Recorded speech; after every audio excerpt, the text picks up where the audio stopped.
Assalamualaikum warahmatullahi wabarakatuh. Kami dari kelompok 4 yang terdiri dari Febi Agustina dan Devi Ade Roshidah akan menjelaskan mengenai manajemen konflik dan SARA. Terdapat 4 topik yang akan dibahas dalam video ini. Yang pertama adalah konsep konflik, yang kedua pandangan terhadap konflik, yang ketiga adalah konflik SARA sebagai potensi dan realitas, yang keempat adalah manajemen konflik SARA. Konsep konflik. Istilah konflik secara etimologis berasal dari bahasa Latin yaitu kon yang berarti bersama dan fligere yang berarti benturan atau tabrakan. Konflik dapat diartikan sebagai suatu proses sosial yang berlangsung dengan melibatkan orang-orang atau kelompok-kelompok yang saling menentang dengan ancaman kekerasan. Oleh karena itu, konflik juga dapat diartikan sebagai proses pencapaian tujuan dengan cara melemahkan pihak lawan tanpa memperhatikan norma dan nilai yang berlaku. Secara garis besar, berbagai konflik dalam masyarakat dapat diklasifikasikan ke dalam berbagai bentuk. Yang pertama, bentuk-bentuk konflik berdasarkan sifatnya terbagi menjadi dua, yaitu konflik destruktif dan konflik konstruktif. Konflik destruktif merupakan konflik yang muncul karena adanya perasaan tidak senang, rasa benci, dan dendam dari seseorang ataupun kelompok terhadap pihak lain. Pada konflik ini terjadi bentrokan-bentrokan fisik yang mengakibatkan hilangnya nyawa dan harta benda. Contohnya yaitu seperti konflik di Ambon, Kupang, Sambas, Poso, dan lain sebagainya. Kemudian konflik konstruktif, yaitu konflik yang bersifat fungsional. Konflik ini muncul karena adanya perbedaan pendapat dari kelompok-kelompok dalam menghadapi suatu permasalahan. Konflik ini akan menghasilkan suatu konsensus dari berbagai pendapat dan menghasilkan suatu perbaikan. Misalnya, konflik yang terjadi dalam sebuah organisasi. Selanjutnya, konflik berdasarkan posisi pelaku yang berkonflik terbagi menjadi tiga. Yang pertama adalah konflik vertikal, merupakan konflik antar komponen masyarakat di dalam suatu struktur yang memiliki hierarki.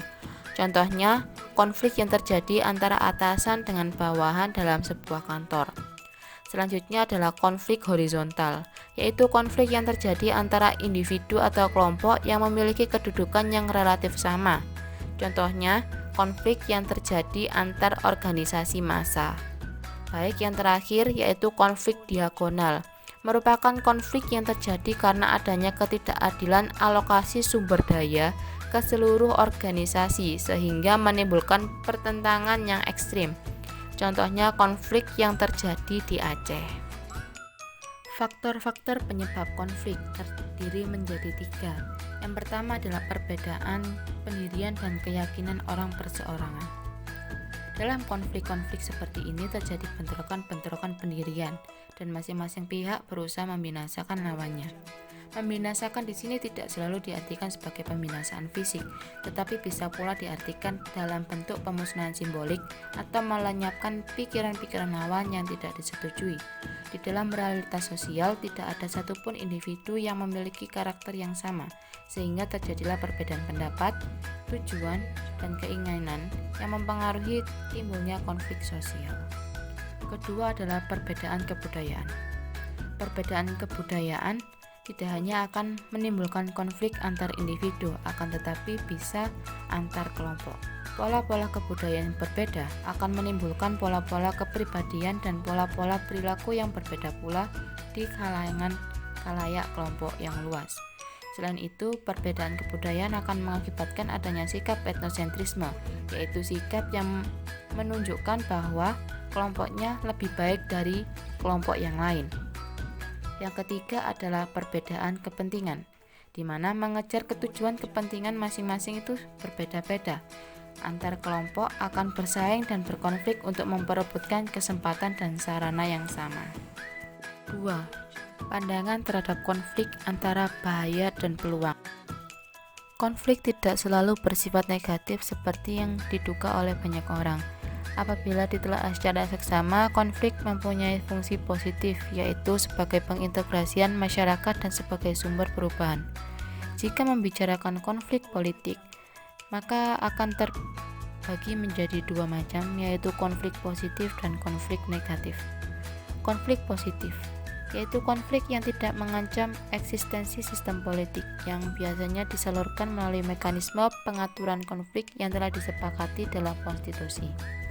Mekanisme yang dimaksud adalah lembaga-lembaga demokrasi seperti partai politik, badan perwakilan rakyat, pengadilan, pers, dan sebagainya. Kemudian adalah konflik negatif, yaitu konflik yang dapat mengancam eksistensi sistem politik yang biasanya disalurkan melalui cara-cara non-konstitusional seperti kudeta, separatisme, terorisme, dan revolusi.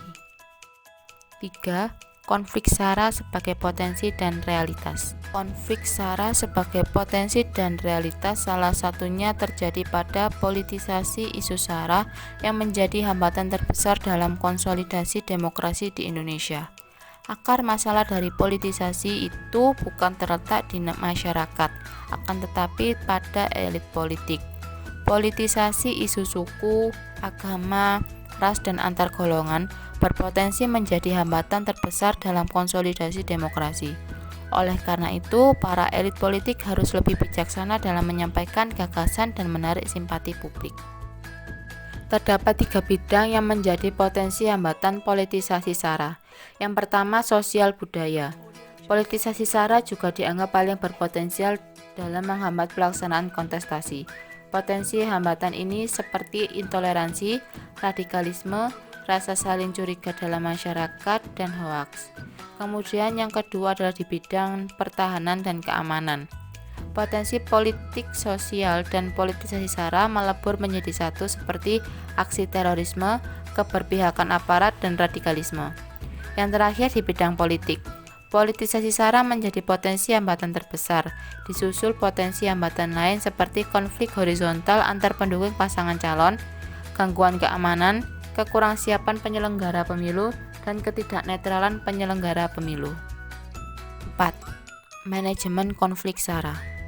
Manajemen konflik merupakan serangkaian usaha yang dilakukan oleh suatu organisasi untuk mengatasi konflik. Dalam Undang-Undang Nomor 7 Tahun 2012 tentang penanganan konflik sosial, manajemen konflik diistilahkan sebagai penanganan konflik. Penanganan konflik merupakan serangkaian kegiatan yang dilakukan secara sistematis dan terencana dalam situasi dan peristiwa baik sebelum, pada saat, maupun sesudah terjadi konflik yang mencakup 3 hal. Yang pertama adalah pencegahan konflik, yaitu serangkaian kegiatan yang dilakukan untuk mencegah terjadinya konflik dengan peningkatan kapasitas kelembagaan dan sistem peringatan dini. Hal tersebut dilakukan dengan upaya pemeliharaan kondisi damai dalam masyarakat, mengembangkan sistem penyelesaian perselisihan secara damai, meredam potensi konflik, dan membangun sistem peringatan dini.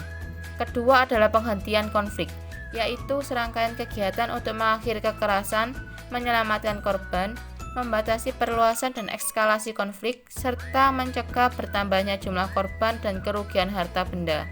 Terdapat beberapa upaya yang dilakukan dalam proses penghentian konflik, seperti penghentian dan kekerasan fisik, penempatan status keadaan konflik, tindakan darurat penyelamatan dan perlindungan korban, serta bantuan penggunaan dan pengarahan kekuatan TNI.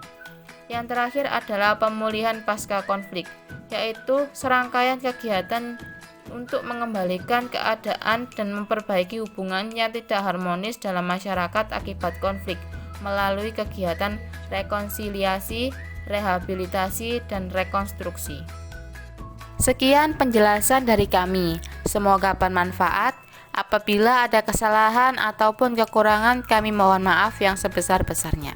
Wassalamualaikum warahmatullahi wabarakatuh.